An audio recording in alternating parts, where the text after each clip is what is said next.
Hello guys, எல்லாரும் எப்படி இருக்கீங்க? இன்னைக்கு இங்கே வந்து தேங்க்ஸ் கிவிங். நம்ம ஊரில் பொங்கல் மாதிரி இங்கே வந்து வின்டர் ஸ்டார்ட் ஆகும். ஸோ ஃபார்மர்ஸ் எல்லாம் இந்த தேங்க்ஸ் கிவிங் கொண்டாடுவாங்க. ஸ்கூலுக்கு போன குழந்தைங்க, ஸ்கூல்னால் நம்ம ஊர் ஸ்கூல் மாதிரி இல்லை, காலேஜுக்கு போனவங்க எல்லாருமே வந்து வீட்டுக்கு திரும்பி வருவாங்க. இது கிறிஸ்மஸ் தேங்க்ஸ் கிவிங் வந்து ரொம்ப பெரிய விஷயம் இங்கே. ஸோ பழசெல்லாம் மறந்துட்டு எவ்வளோ பிரச்சனை இருந்தாலும் அதையெல்லாம் ஒத்தி வச்சுட்டு நமக்கு ஃப்ரெண்ட்ஸ் இருக்காங்க, ஃபேமிலி இருக்காங்க, போய் பார்க்கலான்ட்டு take it back with family and spend time. நல்லா சாப்பாடு சாப்பிடுவாங்க, ஜாலியாக இருப்பாங்க. வின்டர் ஸ்கீங் போவாங்க, ஸ்னோ இருந்தால். ஸோ அதான் யூஸ்வலாக இங்கே வந்து நடக்கும். அந்த பேசாமல் இருந்தால் மறந்துட்டுன்னு சொல்கிறேன் இல்லையா, அந்த கிரட்ஜஸ் இல்லை ஏதாவது ஒரு கிரட்ஜஸ்ங்கிறத விட ஒரு ஏங்கர், டிசப்பாயின்மெண்ட்டு, இதெல்லாம் வந்து பின்னாடி நடந்திருந்தால் இந்த டைம் வரும்போது சரி, it's that time of the year, holiday வருது, இனி எவ்வளோ நாளைக்கு இருக்க போகிறோம், அவங்க இல்லாமல் போயிட்டாங்கன்னா நம்ம அதை நினச்சி வருத்தப்படுவோம், அதனால் போய் பார்க்கணும்னு நினச்சி வர மாதிரி ஒரு ஃப்ரெண்ட்ஸ் இருந்தாங்க. அவங்க பேர் ஜிம் அண்ட் ஜாக்.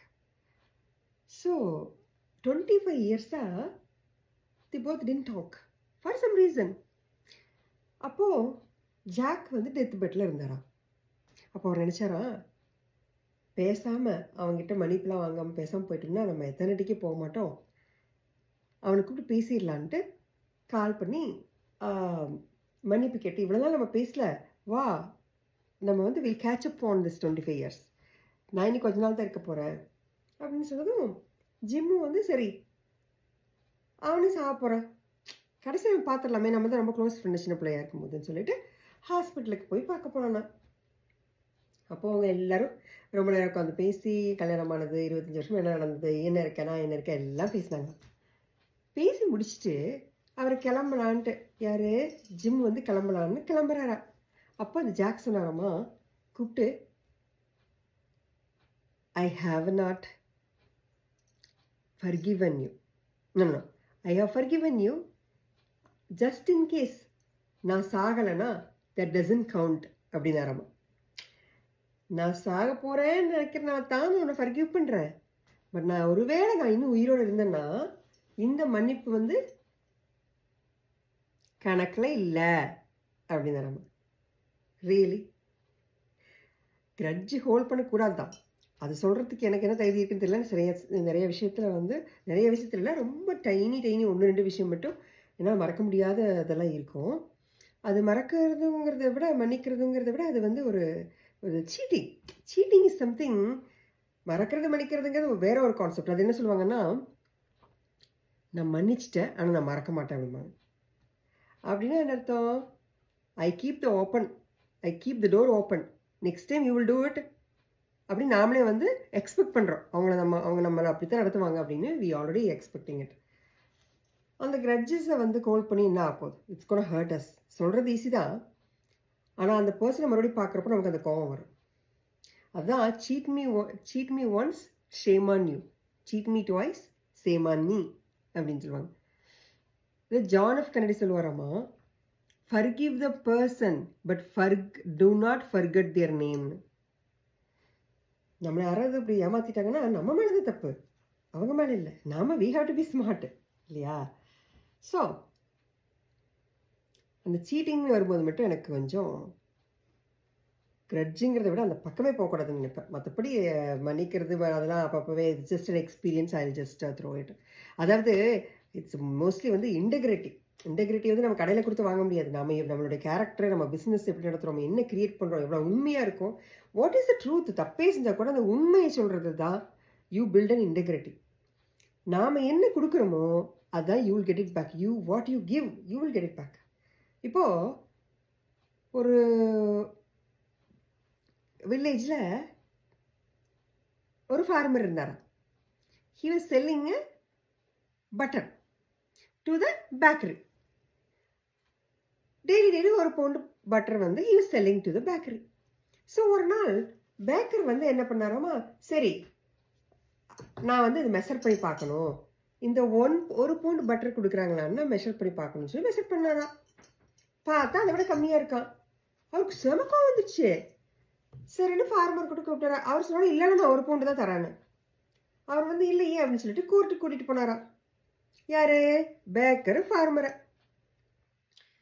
அப்போ ஜட்ஜி கேட்டாராமா, நீ 1 பவுண்டு பட்டருக்கு விட யூ கிவன் ஹிம் லெஸ் அப்படின்னு. அப்போ சொன்னா, யுவர் ஆனர், எனக்கு பெரிய பெரிய மெஷர்மெண்ட் பண்ணுறதுக்குலாம் எதுவும் இல்லை. என்கிட்ட நான் வந்து அவ்வளோ படிக்காதவன். ஆனால் வீட்டில் வந்து பழைய ஸ்கேல் இருக்குது, இந்த தராசு இருக்குல்லங்க, அது இருக்குன்னு. அப்படியா? ஸோ தராசில் நீ என்ன வச்சு மெஷர் பண்ணுற அப்படின்னு கேட்டாராம் ஜட்ஜு. இவர் சொன்னாராம், இந்த பேக்கரு பட்டர் வாங்குறதுக்கு முன்னாடி நான் அவர்கிட்ட போய் ஒரு லோஃப் ஒரு ஒரு ஒரு பவுண்டு லோஃப் பிரெட் வாங்குவேன். அது என்கிட்ட தான் இருக்குது. அவர் அந்த ப்ரெட்டை கொண்டு வரும்போதெல்லாம் அந்த ப்ரெட்டையே வச்சு அதுக்கு ஈக்குவலாக தான் நான் பட்டரை கொடுத்து அனுப்புகிறேன். டெய்லி அவர் ஒரு லோஃப் பவுண்டு ப்ரெட்டு கொண்டு வருவார். அதுலேருந்து என்ன தெரியுது? அவரே வந்து 1 பவுண்டுக்கு உண்டான ப்ரெட்டை வந்து he is not giving it to him. So தப்பு எங்கே இருக்குது? You get what you give, period. அது தப்பே செஞ்சாலும் யூ கெட் தட் பேக். நான் வந்து ரொம்ப ஸ்மார்ட்டு, பயங்கரமான பணம் இருக்குது, பவர் இருக்குது, வசதி இருக்குது, என்ன வேணால் என்னால் உலகத்தில் பண்ண முடியும், ஆனால் என்னை ஒன்றுமே செய்ய முடியாதுங்களா? ஒன்றும் கிடையாது. There is an universal intelligence, there is a truth, there is an integrity, there is a judgement, always there. கர்மான்னு சொல்கிறாங்க. இந்த கர்மாங்கிறது, அது கர்மாங்கிற வேர்டு போனா கூட, it is always being measured. You are always being watched by the high forces, அது காடோ என்ன ஒன்று உங்களை சுற்றி இருந்துக்கிட்டே தான் இருக்கும். You are actually one universe. What do you do? It is still watching you. You will get that exact same thing back. So அந்த இடத்துல he gave butter. அவன் பேக்கர் என்ன கொடுத்தாரோ அது பிரெட்டுக்கு ஈக்குவலானது அவன் கொடுத்தான். ஸோ தப்பு அங்கே தானே இருக்குது. அதனால் வெளியே எங்கே போனாலும் நம்மளுக்கே ஒரு ரெஸ்பான்சிபிலிட்டி வேணும். யாராவது பார்க்குறாங்களா? யாரும் பார்க்கலன்னா நான் அங்கே போய் பிஸ் அடிச்சுட்டு வருவேன், யாரும் பார்க்கலன்னா நான் தப்பு பண்ணிக்கலாம், நான் திருடுவேன் அப்படின்லாம் இல்லை. யார் பார்த்தாலும் பார்க்கலனாலும் are we doing right thing? But you also have a right to live. You have a right to live whatever you want to do. பாடுறதோ, ஆடுறதோ, சினிமா போடுறதோ, like you want to draw something, இல்லை art, எதுவும் you have a right. Nobody can stop you. மற்றவங்களுக்காக அது நிறுத்தணும்னு அவசியமான சமயம் பொய் சொல்கிறதோ, பிச்சை எடுக்கிறது, ஏமாத்துறது, லவ்ஸி வேலை செய்கிறது, காசு வாங்கிட்டு, அதெல்லாம் இருக்கக்கூடாது. அதெல்லாம் இருந்ததுன்னா நம்மளுக்கே ஒரு இது இருக்குது. You can sleep better, you cannot be better, like you can be proud, you can ஒரு நிம்மதியான வாழ்க்கையை வந்து இல்லாமல் போயிடும் இந்த ஏமாத்துறது நம்ம மனசுக்குள்ளே இருந்தாலே. சரிங்களா? ஸோ இந்த தேங்க்ஸ் கிவிங் டேயில் இந்த 2 ஸ்டோரியோட ஐ ஃபினிஷ் இட். நம்ம கையில் தான் எல்லாமே இருக்குது. நாம் கரெக்டாக இருந்துட்டா யாரும் நம்மளை ஒன்றும் செய்ய முடியாது. யாரும் நம்மளை ஏமாற்ற நாம விடக்கூடாது. That's all. சரிங்களா? Alright guys.